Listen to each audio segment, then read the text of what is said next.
आज हम पढ़ा रहे हैं वॉइस इन टेंस। क्योंकि वॉइस जो है हम दो तरह से पढ़ेंगे, एक टेंस में पढ़ेंगे, एक कमांड में पढ़ेंगे, फिर उसके बाद एक्स्ट्रा भी है। तो सबसे पहले हम वॉइस इन टेंस पढ़ाते हैं, क्योंकि टेंस हाल में ही समाप्त किए हैं। अगर टेंस आप जान रहे हैं तो वॉइस भी बनेगा।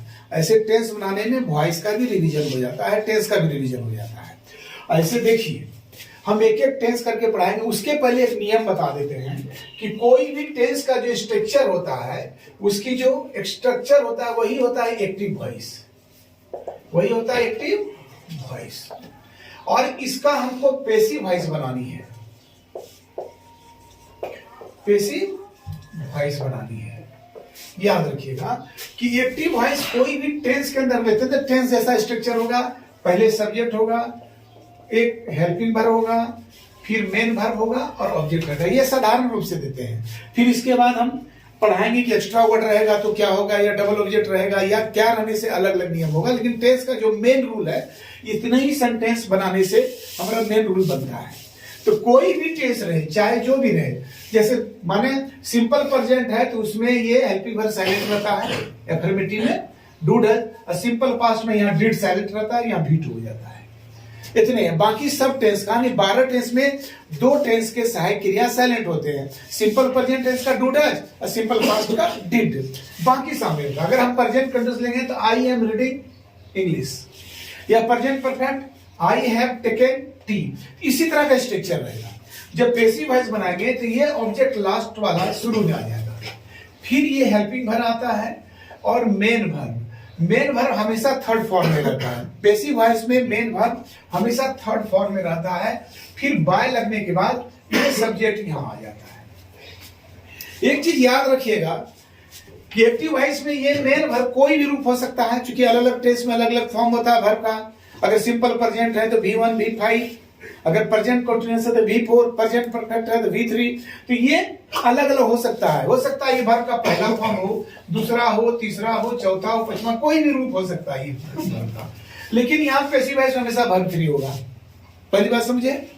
दूसरी हम द्वारा लिखते हैं। काहे लिखते हैं? जैसे मैं आम खा रहा हूं तो आम मेरे द्वारा खाया जाता है। ये द्वारा के लिए बाय का प्रयोग करते हैं। उसके बाद हम बता दें कि ये सब्जेक्ट यहां पर चला आता है और ये ऑब्जेक्ट यहां आता है। इसमें भी एक रूल है। अगर नाउन है तो सेम बाय सेम रहेगा। ये सब्जेक्ट ऑब्जेक्ट बनता है, ये ऑब्जेक्ट सब्जेक्ट। हम बात कर रहे थे कि ये सब्जेक्ट जो होता है, ये सब्जेक्ट यहाँ ऑब्जेक्ट बनकर आता है। ये सब्जेक्ट यहाँ सब्जेक्ट चला, सब्जेक्ट ऑब्जेक्ट जैसे बना, तो नाउन रहेगा तो वही रहेगा। जैसे राम है तो यहाँ भी राम। जैसे राम इज ईटिंग फूड, तो food is being eaten by Ram. तो राम यहाँ है तो यहाँ भी राम होगा। नाउन है तो वही रहेगा। लेकिन अगर प्रोनाउन है तो हम बात कर रहे हैं प्रोनाउन का। किसकी बात कर रहे हैं? प्रोनाउन। अगर आई रहे तो यहाँ मी होगा, अगर यहाँ आई रहेगा तो यहाँ मी, और अगर यहाँ मी रहेगा तो यहाँ आई। दोनों तरफ से। वी है तो अस, यू है तो यू ही होगा, अगर ही है तो ही, अगर सी है तो हर होगा, अगर इट है तो सर ये इट ही होगा, और दे है तो देम। ये याद रखिएगा। यहां अगर दे है तो यहां बाय देम। एक तो ये जान गए। सबसे महत्वपूर्ण बात ये आती है, ये हेल्पिंग वर्ब जो होता है ये डिपेंड करता है टेंस पर। Depend on tense. ये जैसा टेंस रहेगा उसी के अनुसार ये डिपेंड करेगा। ये कैसे होगा ये अभी हम बताते हैं। ये जनरल रूल बता रहे हैं, फिर टेंस का अलग अलग बताएंगे कि एक्टिव वॉइस में जब भी स्ट्रक्चर होता है इस तरह का स्ट्रक्चर आएगा। तो सब्जेक्ट होगा, हेल्पिंग वर्ब होगा, मेन वर्ब होगा, ऑब्जेक्ट होगा। आप कोई टेंस अलग अलग टेंस में अलग अलग वर्ब का फॉर्म। जब पैसिव वॉइस बनाएंगे तो ये लास्ट वाला जो ऑब्जेक्ट है यहाँ सब्जेक्टिव रूप बनकर आएगा। जो ऑब्जेक्टिव रहेगा, जैसे मी है तो आई बन जाएगा, अस है तो मी बन जाएगा, अगर हिम है तो ही बनेगा। ये ऑब्जेक्टिव रूप यहाँ सब्जेक्टिव रूप बनेगा, ये सब्जेक्टिव यहाँ ऑब्जेक्टिव रूप में चला जाएगा। अगर यहाँ आई है तो यहाँ मी बनेगा। उसी तरह से अगर ही है तो यहाँ हिम बनेगा, अगर सी यहाँ है तो यहाँ हर बनेगा, अगर दे यहाँ है तो यहाँ देम बनेगा। कर्मशः जो लिखे इस तरह से बनेगा। मेन अब ये चीज है कि यहाँ की हेल्पिंग वर्ब यहाँ कैसे चेंज होगी। तो पहली बात हम बताए थे कि 2 टेंस ऐसा है जिसका सहायक क्रिया छिपा रहता है। अगर यहाँ V1 है तो डू साइलेंट है, और V5 है तो डज साइलेंट है। और अगर V2 है तो यहाँ डिड साइलेंट है। तो वो चीज को पहले बताते हैं कि अगर पहले से डू साइलेंट को ही ले ले, अगर डू डज आता है वो V1 के चलते डू और V5 के चलते ये डज साइलेंट होता है। तो यहां पर जो है, यहां पर डू डज साइलेंट जो पता चलेगा तो यहां क्या लिखेंगे, यहां एम इज आ रहा है, यहाँ एम इज या आ रहा है, ये डिपेंड करेगा इस पर। अगर यहाँ आई बनकर आता है तो एम लगेगा, अगर ही सी इट नेम है तो यहाँ इज लगेगा, अगर यहाँ वी बनकर आता है वी यू दे तो आर लगेगा, इस प्रकार से। उसी तरह से अगर साइलेंट के यहाँ अगर V2 है तो डिड साइलेंट होगा, V2 है तो क्या साइलेंट होगा, डिड। तो डिड के लिए यहाँ वाज वेयर है, क्या आएगा, वाज वेयर। अगर यहाँ V2 है तो डिड साइलेंट रहेगा तो यहाँ क्या बन के आएगा, वाज वेयर आएगा। हो गया। फिर अगर मान लेते हैं सेल विल है, सीधा सेल विल है तो यहां सेल विल बी होगा, सेल विल बी होगा। चूंकि ये सिंपल फ्यूचर में जाएगा तो यहां अकेला सेल विल होगा, सेल विल के साथ V1 होता है सिंपल फ्यूचर में, आप जानते हैं। तो यहां सेल विल बी होगा। अब डिपेंड करेगा सेल विल में कि यहाँ आई है तो यहाँ सेल रहेगा, बाकी है तो विल बनेगा। ये तीनों सिंपल पास्ट टेंस का हमने कर लिया। अब तीनों का प्रेजेंट पास्ट फ्यूचर का कंटिन्यूअस बताते हैं। उसी तरह से प्रेजेंट कंटिन्यूअस टेंस का होता है। अगर पहले कहीं पर भी यहाँ एम इज आर देखे V4 है, अगर पहले से ही एम इज आर है, एम इज आर है तो यहाँ पर भी am is are plus being होगा, प्लस बी।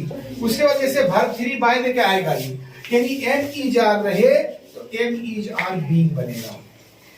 ये प्रेजेंट कंटिन्यूअस। पास्ट कंटिन्यूअस की क्या होती है कि पहले से वाज वेयर रहता है, वर्ब का चौथा रूप रहता है। तो ये वाज वेयर का भी वाज वेयर बीइंग होगा, was were plus being, was were plus being. समझ आया?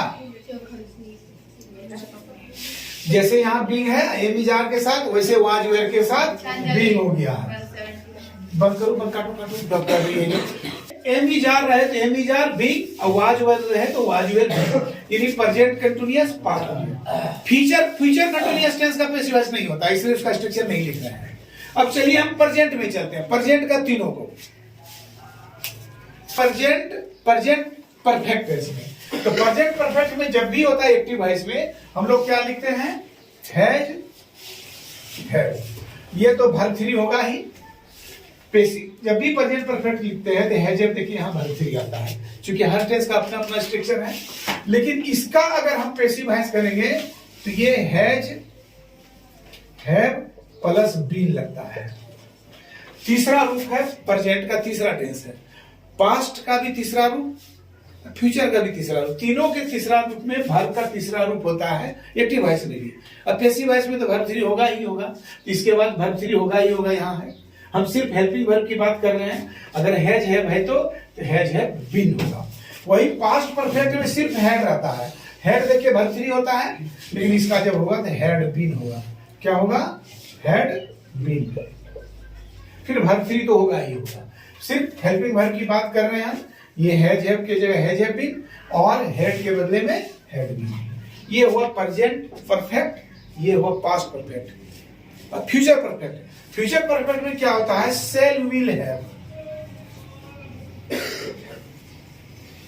Cell will plus have. अब जितना भी परफेक्ट है सबका मुख्य वर्ब जो होगा वर्ब 3 में होगा। पैसिव वॉइस में तो वर्ब 3 होना ही है। तो यहां जो होगा वही shall will plus have plus been. हमने क्या देखा कि जितने परफेक्ट टेंस है सब में हेल्पिंग वर्ब के साथ बीन का प्रयोग हो रहा है। ठीक है, तो प्रेजेंट के तीनों का पैसिव वॉइस बना, simple present, present continuous, present perfect. Past का भी तीनों का पैसिव वॉइस बना, कौन कौन, present simple past, past continuous, past perfect. और फ्यूचर का सिर्फ 2 ही का बना, सिंपल फ्यूचर और फ्यूचर परफेक्ट टेंस। यानी टोटल 8 टेंस के ही पैसिव वॉइस बनते हैं। ये 12 में से 8 का ही पैसिव वॉइस हम लोग बनाते हैं। फिर चौथा में आता है जो present perfect continuous, past perfect continuous, future perfect, इसका पैसिव वॉइस नहीं होता है। अब एक एक करके टेंस बाय टेंस लेकर हम आपको पैसिव वॉइस बताते हैं। अब एक एक टेंस लेते हैं। सिंपल प्रेजेंट टेंस क्या है ये? Simple present tense, simple present tense, ये पहला टेंस। एक एक टेंस करके पढ़ाएंगे। देखिएगा टेंस जो एक एक करके पढ़ाएंगे, एक बार हम टेंस का भी रिवीजन कर लेते हैं। इसकी जो पहचान होती है ता हूं, क्या होता है? ता हूं, ते है, ती है, ठीक है। इसकी जो बनावट है सर वही एक्टिव वॉइस है, वही एक्टिव वॉइस। ए से एक्टिव, बी से वॉइस। अब शॉर्ट में हम लिखेंगे जिसे एक्टिव वॉइस था। अब इसका स्ट्रक्चर क्या होता है? सब्जेक्ट V1 या V5 ऑब्जेक्ट। हम बताए थे कि 12 टेंस में 2 टेंस ऐसे हैं जिसके सहायक क्रिया साइलेंट होता है। यहाँ सहायक क्रिया साइलेंट होता है। अगर V1 लगता है तो साइलेंट डू है, और V5 है तो डज। अगर V1 है तो डू, और अगर V5 है तो डज साइलेंट है इसमें। ये यहाँ साइलेंट रहता है। इसका प्रयोग तब करेंगे जब सेंटेंस या तो नेगेटिव में है या क्वेश्चन में है। और जो टेंस में हम बढ़िया से पढ़ा दिए हैं कि कहां कहां V1 लगता है, तो अगर सब्जेक्ट की जगह रहेगा आई, वी, यू, दे प्लूरल, तो वैसे जगह V1 लगता है, यानी डू साइलेंट रहता है। लेकिन वही यहाँ सब्जेक्ट कर्ता की जगह अगर रहेगा ही, सी, ईट, नेम, नेम माने नाम, कोई भी, राम, सीता, गीता जो भी रहे, अब प्लस सिंगुलर नंबर रहे, तो वैसी जगह पर हम V5 का प्रयोग करते हैं, और वहां साइलेंट इस जगह जो बनेगा डज बनेगा। अब पैसिव वॉइस की बात करते हैं। पी से पैसिव, वी से वॉइस। शॉर्ट में चलेंगे हम। फिर वही स्ट्रक्चर जो पहले बताएं कि ऑब्जेक्ट शुरू में आ जाएगा, फिर यहां पर ये ऑब्जेक्ट सब्जेक्टिव रूप में आएगा। ओ ही लिखते हैं इसलिए कि लगे कि ये वाला यहां आया। और हम अभी तुरंत बताएं कि डू डज रहे तो उसके बदले में क्या करेंगे पैसिव वॉइस में? एम इजार। और पैसिव वॉइस में हमेशा वर्ब 3 होता है, याद रखिएगा। पैसिव वॉइस में हमेशा वर्ब 3 का ही प्रयोग होता है।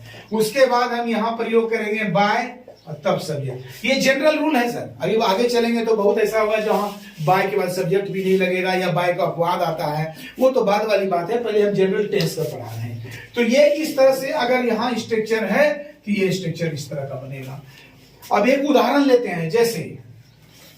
जैसे वह पत्र लिखती है, तो क्या बनाते थे? एक्टिव वॉइस यानी टेंस क्या बनता था? वह पत्र लिखती है, सी राइट्स अ लेटर। ये सब्जेक्ट हो गया, ये सब्जेक्ट हुआ, ये वर्ब हुआ, ये ऑब्जेक्ट हुआ। ये हुआ, ये सब्जेक्ट, ये वर्ब और ये ऑब्जेक्ट। वर्ब में क्या देख रहे हैं सर? सी है, तो सी के साथ वर्ब 5 लगा दिया। वर्ब 5 लिख सकते हैं आप जानकारी के लिए। ये ऑब्जेक्ट हुआ। अब पैसिव वॉइस बनाएंगे तो जैसे सब्जेक्ट वर्ब ऑब्जेक्ट आया, पैसिव वॉइस में क्या करेंगे? ये ऑब्जेक्ट को पहले लाएंगे, यानी ए लेटर को पहले लाएंगे। ये पी भी पैसिव वॉइस क्या आएगा? A letter. Am is are, do does रहे तो उसके बदले में एम इजार। चूंकि ए लेटर है तो यहां पर चेंज करना है कि एम की, इज की, आर, तो चूंकि यहां इज लगेगा, ये सिंगुलर है। A letter is. Verb 3, write का वर्ब 3 रिटेन, ये राइट का वर्ब 3 रिटेन, क्योंकि पैसिव वॉइस में वर्ब 3 होगा। फिर हम देंगे यहाँ स्ट्रक्चर के अनुसार चलेंगे तो बाय, और फिर ये सब्जेक्ट आएगा। सब्जेक्ट सी क्या बनकर आ रहा है? हर, जो पहले बता दिए थे। यहाँ क्या आएगा? हर। हो गया। ये इस प्रकार से बना है। फिर अब देख लीजिए, जैसे टेंस हम 5 रूप तोड़े थे, उसी तरह से इसको भी 5 रूप तोड़कर उसका 5 का पैसिव वॉइस बनाना होगा। वो एक ठोक तोड़ देते हैं। था सी राइट्स ए लेटर, जिसका पैसिव वॉइस बना है a letter is written by her. वो पहला अफर्मेटिव था। इसी सेंटेंस का हम अगर नेगेटिव करते हैं तो क्या होगा? She does not write a letter.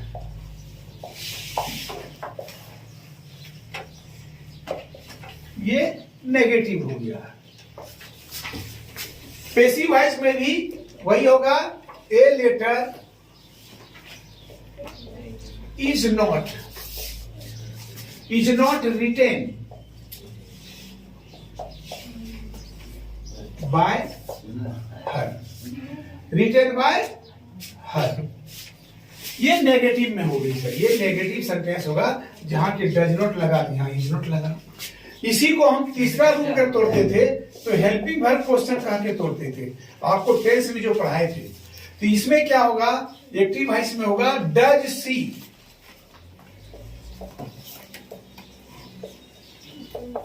Does she write a letter, question mark, क्या वह पत्र लिखती है। ट्रांसलेशन में पढ़ा चुके थे टेंस में। तो पैसिव वॉइस में क्या होगा, जैसे डज का क्या होता है, इज, क्या होगा, is a letter written by her, question mark. यहां पर डज आगे है, इज भी आगे हेल्पिंग वर्ब में। क्या वह पत्र लिखती है, पैसिव वॉइस में, क्या एक पत्र उसके द्वारा लिखी जाती है। ये हेल्पिंग वर्ब क्वेश्चन हुआ, ये दूसरा रूप है, ये तीसरा रूप है। चौथा रूप जो हम करते हैं WH question word.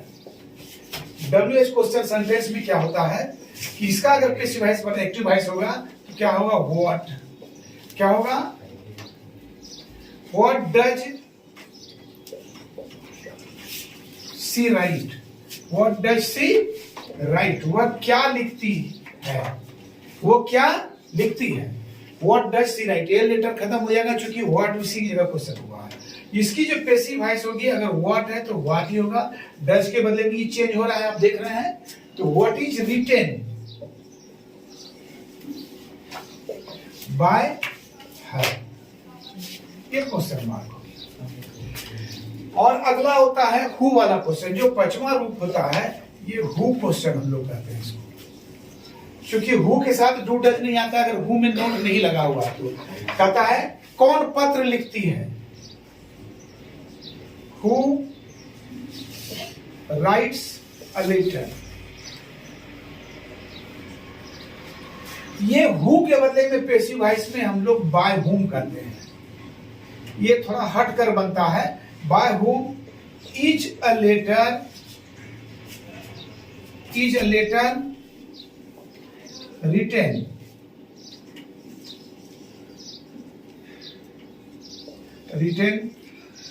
Question mark, क्योंकि बाय यहीं पर चलाया, by whom is a letter written, WRITT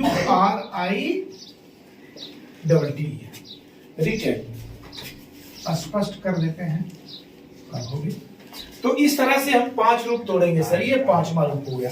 her tense का जब पैसिव वॉइस बनाएंगे, जिसमें बता दिए पहले कि 12 में से 8 का पैसिव वॉइस बनानी है, और 8 टेंस को हम एक एक करके इसी तरह से स्ट्रक्चर देकर 55 रूप तोड़ेंगे। इस तरह से तोड़ने से क्या होगा, हर तरह से पैसिव वॉइस बनता है एक सेंटेंस का।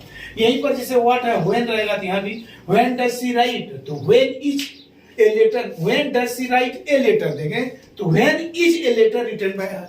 तो जो यहाँ WH क्वेश्चन रहेगा उसी के आधार पर यहाँ चलेगा। हु एक हटकर है, जो हटकर हम बता दिए आपको। इस तरह से हर टेंस का हम पैसिव वॉइस बताएंगे तोड़ तोड़ कर। अब देख लीजिए, आपको अगर समझ में आता है तो इसको सब्सक्राइब कर दीजिएगा, लाइक भी कर दीजिएगा।